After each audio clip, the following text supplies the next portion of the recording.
जरा ये 4,38,317 करोड़ का जो आंकड़ा इसको समझ लेता हूं मैं वीरेंद्र जी से। वीरेंद्र जी, विनियोग की राशि 4,38,317 करोड़ रुपए की बात कही गई है। इसका मतलब ये बजट 4,38,000 करोड़ का है, क्योंकि दावा तो 4,65,000 करोड़ का किया गया था। ये जो विनियोग की राशि जो बताई गई है, इस राशि में जो कुल व्यय है, कुल व्यय में दो कंपोनेंट जोड़े जाते हैं। एक तो जो लोन लेती है सरकार, वो लोन को जो रिपेमेंट करती है उसको जोड़ती है, और एक रिकवरीज है। रिकवरीज में क्या होता है कि जैसे मान लीजिए कि बजट में से कुछ पोर्शन हम कहीं उसको रिजर्व रखते हैं, उस रिजर्व को यदि हम एक्सपेंडिचर में फिर शामिल करते हैं तो उसको भी जोड़ा जाता है। तो ये विनियोग की राशि 4,38,000 हो गई है।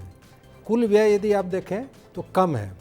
और जैसे बजट में दो तीन चीज़ मैं देख रहा हूँ, एक तो कैपिटल एक्सपेंडिचर पहली बार इनका 1 लाख करोड़ से ऊपर हुआ है, ये बहुत अच्छी बात है।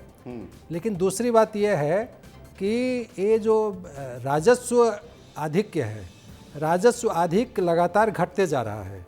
ये आज ये राजस्व अधिक होता है, राजस्व एक्सपेंडिचर, रेवेन्यू एक्सपेंडिचर और रेवेन्यू रिसीट। यदि रेवेन्यू रिसीट ज़्यादा है तो राजस्व अधिक होता है, यदि एक्सपेंडिचर ज़्यादा है तो राजस्व घाटा होता है। तो उन्हें 44 करोड़ का राजस्व अधिक दिखाया है। ये मतलब अच्छी बात नहीं है, ये नॉमिनल है, वो लगातार घटता जा रहा है। मतलब 44 करोड़ रुपए राजस्व में सब घटा के खर्च करके बच रहे हैं, मतलब बच रहे हैं। हाँ, जब राजस्व रेवेन्यू रिसीट जितना है उससे राजस्व एक्सपेंडिचर 44 करोड़ कम है। ये इतना नॉमिनल है कि ऐसा लगता है कि बजट वो राजस्व घाटे में जा रहा था, उसको किसी तरह से राजस्व अधिक बनाया गया है। ठीक है, मैं लौट रहा हूं आपके पास।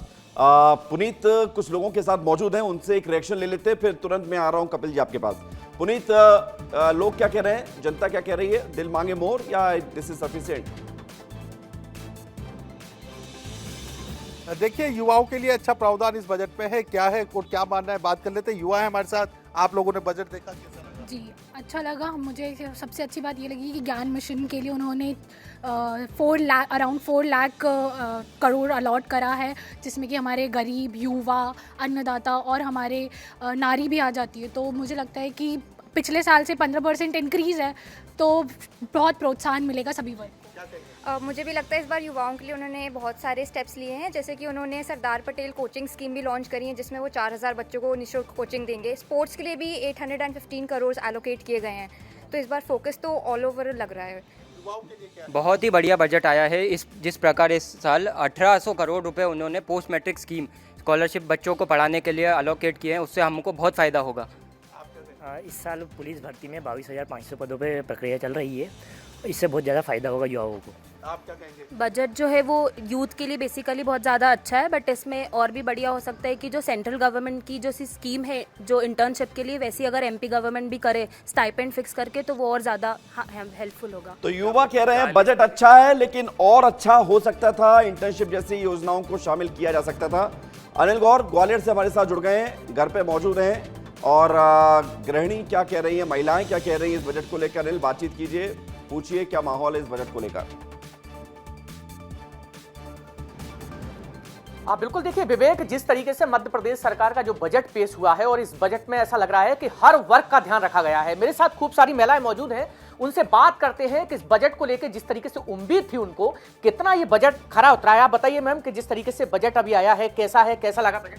बजट बहुत अच्छा लगा, सर्वव्यापी है, सबके लिए बहुत सारे हितों के लिए देखा गया है। सरकार ने एमपी को कैपिटल बनाया गया है, उसमें जो पहले से लक्ष्य चल रहा था उसमें भी और बढ़ोतरी करके और अच्छा कारोबार किया जाएगा। बच्चों के लिए भी बहुत अच्छा है, जैसे 8वीं तक के बच्चे हैं, का ध्यान रखा गया। मैम आप बताइए, आपसे बात करूंगा मैं, जिस तरीके से महिला का जो बजट है, घर का भी बजट होता है, कैसा लगा ये बजट? ये बजट काफ़ी अच्छा है, पर नए आयाम, नए लक्ष्य तो ज़रूर हैं, जिसमें जेंडर बजट को एक इम्पॉर्टेंस दी गई है।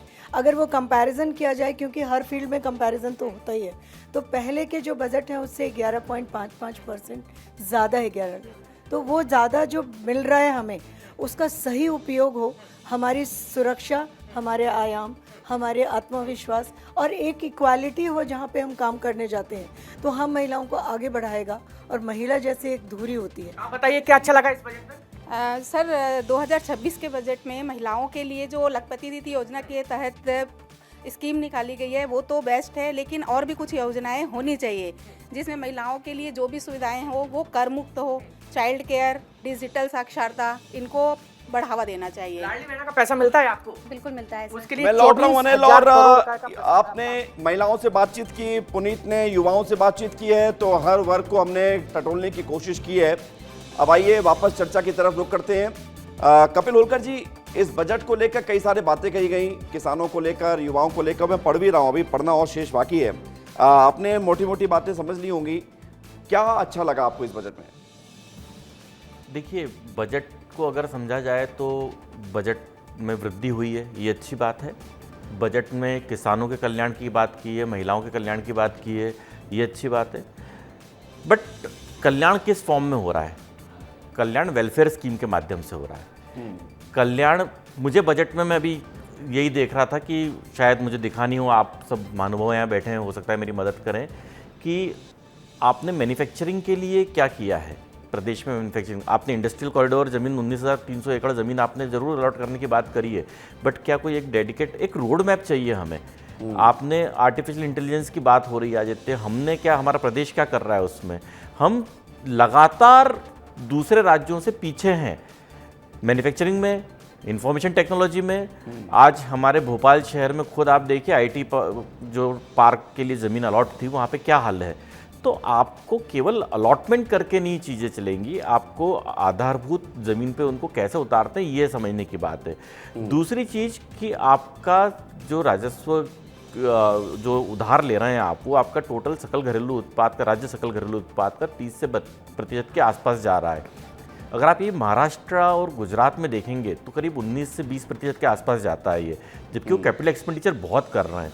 तीसरा, आपको रेवेन्यू बेस बढ़ाने की ज़रूरत है। हमारे यहाँ रेवेन्यू बेस आज भी हमारा बहुत छोटा है, जिसके कारण हमारे पास में कलेक्शन, रेवेन्यू कलेक्शन कम है। जैसे सर ने खुद बात करी कि 44 करोड़ के आसपास को उसको बैठाया गया है। आपका बहुत बड़ा हिस्सा पेंशन, वेतन। क्या यही जीत है इस बजट की कि कोई नया टैक्स नहीं लगाया गया? देखिए, रेवेन्यू बढ़ाने का नया सोर्स क्या है? आप कोई ऐसा क्रिएट नहीं किया आप, लेकिन टैक्स लगा देंगे तो फिर वोट बैंक पर असर पड़ता है। राज्य सरकार के पास टैक्स लगाने के लिए वैसे भी जब से जीएसटी आ गया है, तो सिवाय पेट्रोल, डीजल, वैट और आपकी रजिस्ट्री और कुछ एक दो चीज़ें और छोड़ दे तो उसके अलावा बहुत बड़ा टैक्स लगाने का कुछ बचा नहीं है। और वैट तो समय समय पे सरकारें ऊपर नीचे करती रहती हैं, तो वो तो बजट में तो कुछ बचा ही नहीं अब। तो बजट एक, हमको ना बजट केवल आम आदमी को ये समझना होगा कि बजट केवल टैक्स या उसका माध्यम नहीं है। बजट हमारा एक पूरा रोड मैप है। बजट हमारा विकास के लिए रोड मैप तैयार होना है, और बजट किसी एक वर्ष का नहीं होना चाहिए। बजट होना चाहिए 5 साल, 7 साल, 10 साल का, कि हम इस प्रदेश को, हम इस राज्य को कहाँ लेके जाएंगे आने वाले वर्षों में। तो ये बहुत विकसित बनाएंगे। बहुत अच्छी बात है। मैं तो इस प्रदेश का नागरिक हूँ, मेरा जन्म भी यहीं हुआ है, तो मैं तो खुश होऊंगा। पर जब मैं दूसरे राज्यों से कंपेयर करता हूँ, देखिए हम हमेशा, जो मुझे मिला वो तो बहुत अच्छा है। प्रदेश में विकास हुआ है, मैं उस बात से बिल्कुल मना नहीं करता। रोड नेटवर्क डेवलप हुए हैं, काफ़ी इंफ्रास्ट्रक्चर में काफ़ी निवेश हुआ है। बट मेरा सबसे बड़ा जो कहना है, जो युवा रोज हमारे यहाँ जो तैयार हो रहे हैं, जो हम ग्रेजुएट, पोस्ट ग्रेजुएट लोग तैयार कर रहे हैं, इनको हमको रोजगार देना होगा। अब सबसे बड़ी ब्रेन ड्रेन हो रहा है? कपिल जी, आपने बात जो कही, युवा लोग तैयार हो रहे हैं। अब युवाओं को स्किल करने में पैसा अलग खर्च करना पड़ रहा है कि उनके अंदर स्किलिंग ऐसी आए कि इससे वो रोजगार से जुड़ सकें। पंकज जी, मैं आ रहा हूँ। आनंद जाट जी कुछ कहना चाह रहे हैं। पंकज जी, लेकिन एक सवाल आपसे ये, जैसा कि कपिल जी कह रहे थे कि इंफ्रास्ट्रक्चर और विकास की बातें, आपने अलग अलग विभागों में पैसा तो बांटा, लेकिन कोई ऐसा चमत्कार वाला या फिर ऐसा कोई नया विजन नजर नहीं आ रहा है। अगर आपको आ रहा हो तो आप बता दीजिए। अभी सब लोग बजट पढ़ ही रहे हैं, ये शुरुआती चर्चा है। कोई ऐसा नया विजन जो नजर आए, जो मध्य प्रदेश को विकसित बनाए, मध्य प्रदेश को दूसरे राज्यों से आगे ले जाकर रखे, क्या है इसमें? और आनंद जाट जी की बात का भी जवाब दीजिएगा।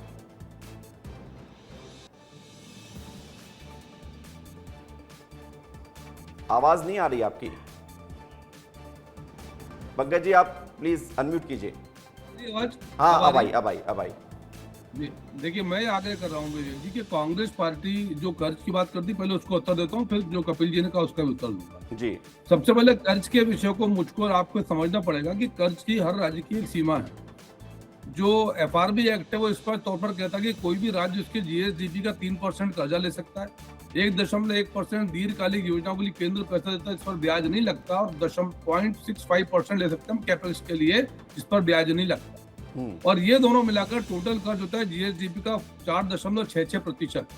और उसके आधार पर मध्य प्रदेश अपने पिछले GSDP, जो पिछले वित्तीय वर्ष का GSDP था, उससे भी अभी 6,000 करोड़ का ऋण और ले सकता है, जबकि इस बार का हमारा GSDP 11% बढ़कर 1,70,000 करोड़ के आसपास, 16,70,000 करोड़ के आसपास हो गया। तो अभी मध्य प्रदेश का जो कर्जा है वो FRB एक्ट के आधार पर नियमित सीमा में है। हमने कोई ओवरड्राफ्ट नहीं किया, और जो दीर्घकालिक ऋण है और जो कैपेक्स के ऋण है वो ब्याज मुक्त होते हैं, उन पर कोई ब्याज कोई भी राज्य नहीं था, खाली मध्य प्रदेश में। अब आते हैं कपिल जी की बात पर। कपिल जी ने वाजिब सवाल किया कि मध्य प्रदेश में ग्रोथ के लिए मैन्युफैक्चरिंग का जो सेक्टर है उसकी बहुत इंपॉर्टेंस होती है, और इसीलिए माननीय मुख्यमंत्री मोहन यादव जी का फोकस एक ही है कि मध्य प्रदेश की प्रति व्यक्ति आय जो 144 थी 2023 में, उसको 2028 तक 288 करना है। और आज की तारीख में मध्य प्रदेश की जो प्रति व्यक्ति आय है वो 1,70,000 रुपए तक पहुंच चुकी है कपिल जी, 144 से बढ़कर। और उसके लिए इंपॉर्टेंट है मैन्युफैक्चरिंग। और पिछले 2 साल में 33 लाख करोड़ के निवेश के प्रस्ताव आए हैं। 16,000 एकड़ जो भूमि है वो अलग अलग योजनाओं के लिए आवंटित की गई है, और उसी के लिए कैपेक्स पर 1 लाख करोड़ की बातचीत की गई। और कैपेक्स का यदि अधोसंरचना पर काम होता है तो एक योजना शुरू करी, द्वारका अधोसंरचना योजना, जो नगरीय क्षेत्रों के लिए 5500 करोड़ की बात करती है, प्रदेश की सड़कों के लिए 1200 करोड़ की बात करती है, टोले मजे की सड़कों के लिए 2100 करोड़ की बात करती है। और हम इसको साथ साथ मैन्युफैक्चरिंग को जोड़ रहे हैं किसान के साथ। कृषि उन्नत वर्ष बनाया, तो किसानों को प्रोत्साहन के लिए 333 करोड़, उन्नत कृषि के लिए 55,000 करोड़, 1 लाख सोलर पंप बांटे जाएंगे, फसल बीमा के लिए 12,299 करोड़। और इसका नतीजा यह कि आज हम गेहूं के उपार्जन में नंबर 1, चने के उपार्जन में नंबर 1, और सोयाबीन में जहां दिक्कत थी हमने भावंता योजना के तहत पैसा दिया। और यही कारण है कि मध्य प्रदेश देश के टॉप 3 स्टेट्स में, चाहे गेहूं की, चने की बात करिए, दलहन की बात करिए, तिलहन की बात करिए, जैविक खेती की बात जो सरकार कर रही है, 33% खेती के साथ हम मध्य प्रदेश में शीर्षक राज्यों में शामिल हैं। बिजली की बात करते हैं उद्योग के लिए, तो मध्य प्रदेश में बिजली के बहुत सारे प्लांट विभाजन के बाद चले गए थे, पर आज मध्य प्रदेश बिजली में सरप्लस स्टेट है। सबके बाद भी फिर भी अमरकंटक में, सतपुड़ा में 660 मेगावाट अमरकंटक, 660 सतपुड़ा की तैयारी की जा रही है। 6,7,000 करोड़ के बजट का प्रावधान उन दोनों के लिए किया गया। और जितने हमारे पुराने पावर प्रोजेक्ट है, चाहे वो हाइड्रल हो या थर्मल हो, पंकज जी, मैं आपको इसलिए इंटरप्ट नहीं कर रहा था क्योंकि जब आप बोल रहे थे तो आनंद जी मुस्कुरा रहे थे, पर अभी भी देखो मुस्कुरा ही रहे हैं। पता नहीं उनको आपकी बातों का भरोसा नहीं हो रहा है, वो ये कुछ कहना चाहते हैं, सुन लें उनसे। विवेक जी मेरी 2 मिनट बात मुझे, फिर आनंद से उत्तर लीजिएगा। जी। देखिए, कांग्रेस को इस बात की विवेक जी पूरी पात्रता अधिकार है कि बजट की आलोचना करे, निंदा करे, उनका नैतिक धर्म। हाँ। मेरा पक्ष है कि जो पक्ष भारतीय जनता पार्टी की तरफ से सरकार का, उस पक्ष पर रखूं मैं। तो कांग्रेस क्या कहती है क्या नहीं कहती उसको जनता स्वीकार। भाई मूलतः निर्णायक कौन है? आप जो है सेतु की भूमिका, आप यानी मीडिया सेतु की भूमिका में है, हम हमारा पक्ष रख रहे हैं, कांग्रेस अपनी बात करेगी। निर्णय जनता करती है, और 2003 से जनता की कृपा भारतीय जनता पार्टी के साथ है, क्योंकि हम जो कहते हैं वो करते हैं। आज वित्त मंत्री जी ने कहा कि जो कहा सो किया, यही मोहन यादव सरकार की पहचान।